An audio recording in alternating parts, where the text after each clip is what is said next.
our CPAB and our PAC, and I'll invite Assistant City Administrator Joe DeVries to present, as well as tell us what those acronyms are. Thank you, Chairperson Bass. And actually, I'm a deputy city administrator, but I appreciate the promotion. Maybe thank you. Maybe you're a fortune teller. So yes, unfortunately, Felicia Burden will not be able to join today, but I'm going to start with the Community Policing Advisory Board, which is actually the oldest advisory board over the police department that the city has currently. If we can go to the next slide, the CPAB, Community Policing Advisory Board, was originally created in the 1990s as the city implemented community policing, but more recently, but still not that recent, in 2004, when we adopted Resolution 79235, it retooled the community policing model. And what Resolution 79235 did was it built the empowerment structure for neighborhoods by helping them identify problems, prioritize concerns, develop solutions, in collaboration with public employees and public officials. It built the block level, neighborhood level organizing model. So at the block level, you have neighborhood watch and merchant watch and neighborhood groups. And then at the neighborhood level, you have the neighborhood councils. And then the CPAB is that citywide advisory body on community policing. The CPAB advises the city. That's the internal work that it does, specifically the police department and our office and other departments, really, on how to better implement community policing. A lot of that work is around the deployment of our community resource officers. And I think, as you know from earlier conversation, we've seen a reduction in those because of the shortages in staffing. But those are the officers that problem solve with neighbors on specific issues in neighborhoods. And so the CPAB advises on things like how long they should be in their beat and what sort of projects they should work on. But then they have an outward look as well to our neighborhood councils, in that they support the neighborhood councils and they also can mediate disputes between them. So if a neighborhood council is not following its bylaws or has a dispute, that dispute can actually be brought, and the CPAB serves as does the adjudication for that. If you go to the next slide. The CPAB, it really supports any program that's going to increase neighborhood level participation. And over the last couple of years, the CPAB leadership really has focused more on engagement, getting people to participate in neighborhood cleanups, in safety walks, in neighborhood pop-up events. And in 2023, this year, we are really in earnest going to embark on a revision of Resolution 79235. That resolution is very old. Again, it was adopted in 2004. And, it really, we are starting, and staff actually met with our Director of Race and Equity just yesterday to figure out what data points we need to study to do an equity analysis of the old program and a restructuring of Resolution 79235 to bring forward to the council, hopefully before the end of your legislative cycle this year, maybe even by the summer. It really is looking at increasing involvement in neighborhoods of people who have historically not gotten involved, and looking at ways to diversify involvement by spreading out the sort of activities that they work on, and really evaluating what actually works. The block level, neighborhood level organizing does help build community. Everyone knows if you know your neighbors, you likely live in a safer neighborhood. But where we really want to do some critical analysis is around the actual impacts the community policing program has had on crime and on violence in our most important neighborhoods, in our equity priority neighborhoods. So that work is underway this year. And that's all I have for the Community Policing Advisory Board. I could take questions, or I could keep going right into the Privacy Advisory Commission at your pleasure. Since they're so different, let's take a few questions here. Councilmember Ramachandran. Thank you. I had a quick question about budgets for the Community Police Advisory Board. I've had the pleasure of working with some board members in my local my own NCPC, and partnering on some public events. But I was wondering if there are plans or is already an existing funding stream to make sure that different NCPCs can take advantage of training opportunities or funding to host events and things like that. Yeah, thank you so much for the question. And through the chair, there is some funding for the actual neighborhood councils. This was something the city council provided many years ago, and we lost it during the Great Recession, but it was reinstated a few years later. Each neighborhood council gets approximately $1,100 a year that it can spend on anything that will help with engagement and participation. So sometimes it's as simple as flyers, t-shirts, a banner telling people where and when the group meets. Of course, they were meeting mostly online over the last 2 years, and that's another exciting thing about 2023 is we'll be going back to meeting in person. The division, in fact, bought some OWL devices so that we can do hybrid community meetings where people can Zoom in and show up in person. But the other way some of that money is spent is a little more creative. So one of the neighborhood councils used the funding to buy barbecue equipment so that they can hold big events in the Northgate uptown area. And they engage with the unsheltered population, and they actually embrace them, and they work with them on encampment cleanups and providing supplies, and they use the barbecue equipment to really get a lot of people to show up. We've actually had some pretty successful events, I think, in Mosswood Park. So we do provide that small amount of funding. The other funding that they do have in this budget cycle that we'll be launching, that was identified specifically for training, is about $50,000, and we are working with the CPAB chair and with the support of the rest of the board on a conflict resolution training that we can make available not just to neighborhood council leaders and participants, but really to a broader segment of the population. That was a really big thing for them, because often we'll hear about a problem in a neighborhood that really doesn't and shouldn't involve the police, but does involve a need to mediate and to really kind of connect people. And a lot of the neighborhood leaders want some better skills and training in doing that, with the hope that that will prevent these minor conflicts from escalating into something more violent. And so that's where they're gonna really focus their training dollars that they have currently. Thank you. Colleagues, any other questions or comments regarding the CPAB? And I know that I've got a vacancy here. Do you happen to know, Mr. DeVries, if there are additional vacancies that we need to fill? I do not. And again, Felicia Verdon, who staffs the board, is not with us this afternoon, but I can certainly get back to you on that. Okay, and I know the vacancy report will also come to us. I am really interested in updating this resolution. I think in my district, there's really uneven participation on our neighborhood councils.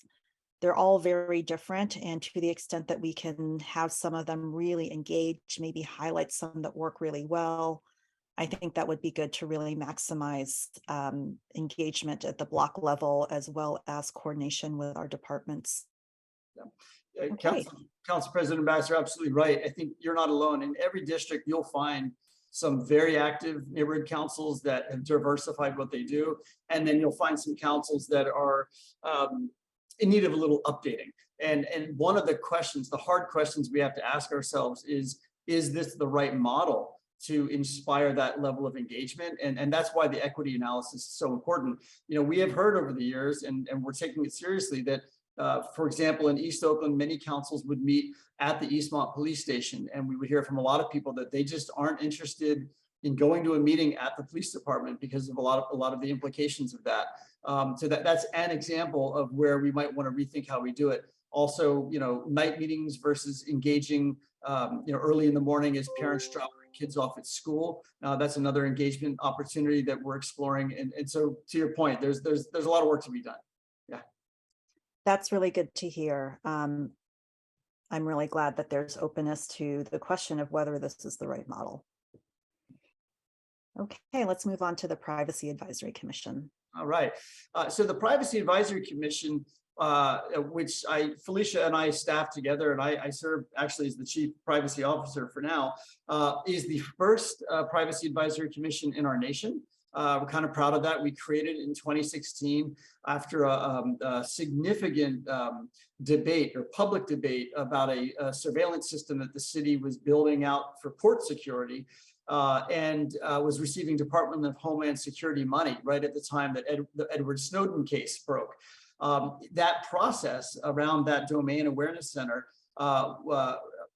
led to a conclusion that we really should have a privacy advisory commission to oversee the use of surveillance technology and to create a public and transparent process by which the city decides what type of technology to use and how to use it. So the commission was created and got to work and adopted in 2018. The council adopted the surveillance technology ordinance. Any piece of technology that falls under surveillance, and that can go from databases, database management and aggregation to cameras. It includes ShotSpotter, it includes drones and license plate readers that the Department of Transportation can use. All of these items must go through the PAC with a recommendation to the City Council of a use policy and an impact statement. That is to begin to use a piece of technology, and then there's annual reporting required. And the purpose of that annual reporting is to determine if the costs to civil liberties of using this technology and the financial cost outweighs or is less than the benefit of the technology. So to give you a quick example, when we looked at ShotSpotter in their annual report a couple of years ago, the initial report was somewhat inconclusive until we asked OPD to dig deeper into the data, and they could actually show over 100 cases where a person was shot and no one reported it to the police department. The only reason the department knew to respond was because of the ShotSpotter activation. Many lives, can be saved that way. And so that's the sort of conversation that the annual reporting allows us to do, as to whether or not this technology works, or whether it's just a fancy piece of machinery that we should maybe save our money and not spend on. Next slide, please. The second ordinance that the Privacy Advisory Commission is charged with implementing is the transparency for city participation with federal agencies. This came out in 2017 after there were significant concerns about at the federal level, what ICE was doing, and that was, of course, our past president was had a somewhat different stance on immigration than many of us would appreciate.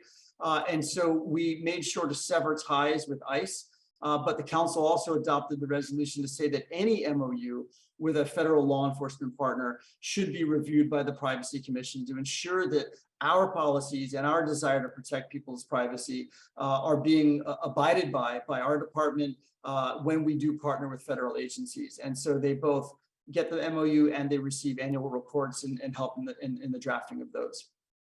Next slide. The Sanctuary City and Contracting and Investment Ordinance was adopted in 2019, and this was adopted to prohibit the city from contracting with or investing in companies that also contract with the United States Immigration and Customs Enforcement or Border Patrol to provide goods for data collection or immigration detention facilities. And this is very specific. We wanted to send a message to these large corporations that if you want to do business with Oakland, if you're in the business of data mining for ICE to track down people in this country, or to lock people up in immigration detention facilities, that Oakland will not do business with you. And so all contractors now are required to sign a Schedule I. We verify that they're not taking, in contract with the federal government, and we monitor that. We provide an annual report to the PAC and the City Council. Next slide.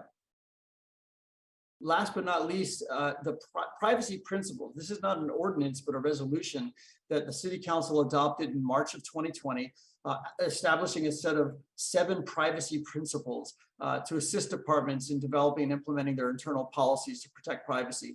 The PAC also provided a roadmap for how to implement these. And this, in a nutshell, is about making sure we are honest and transparent about why we are collecting data, how we use that data, and ensuring that we don't use that data in other ways, and especially not sharing it with third parties, for commercialization of that data. And that's really what these principles are about. This was adopted literally 2 weeks before we went into the shelter in place. So there is a lot of work to do on implementing that within our departments. And now that Assistant City Administrator Felicia Burton has joined me in this privacy journey, over the next year, you'll see more work on these privacy principles now that we're staffed up to do it. And that concludes my my PAC presentation. Thank you. Colleagues, questions or comments?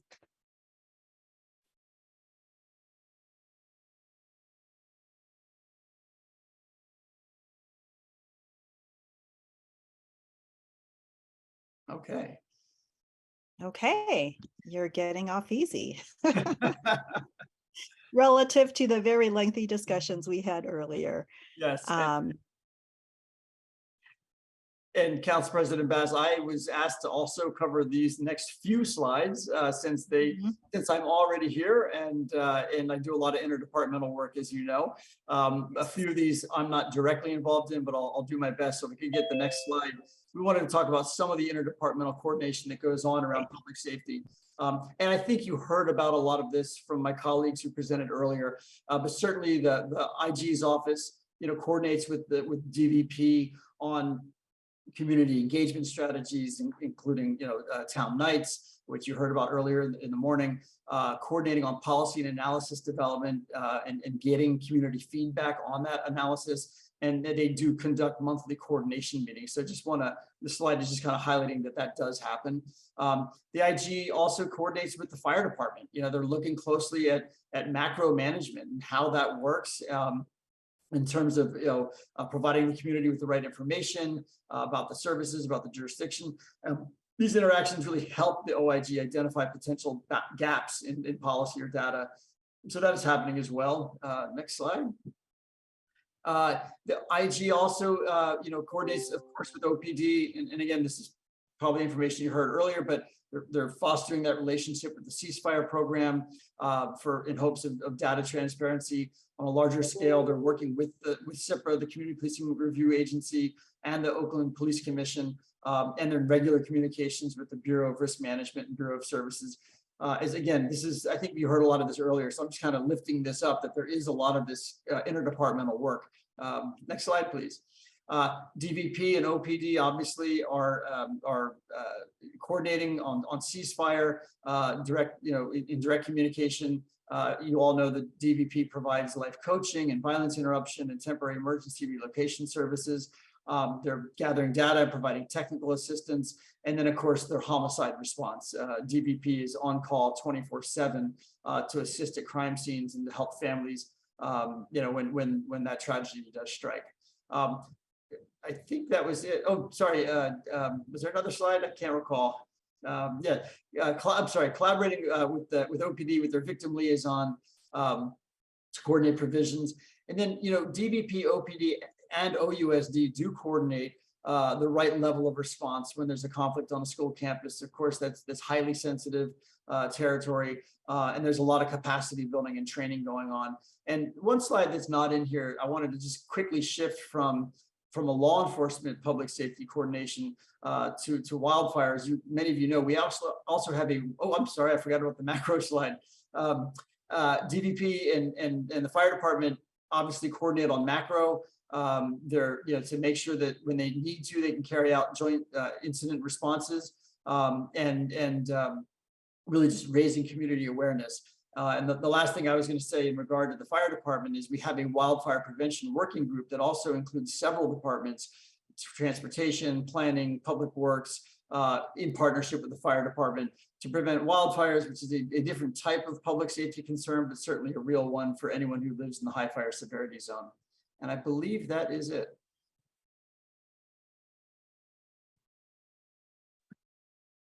Thank you. One piece I'm interested in hearing about, and I know we are going to hear from our 311 team about constituent services, but I do think this might be related to your work, Mr. DeVries, is our neighborhood services division. I may not be getting the name right, but given that we had the earlier conversation about crime prevention through environmental design, and the Neighborhood Services Division is a little bit newer. It was taken out of OPD.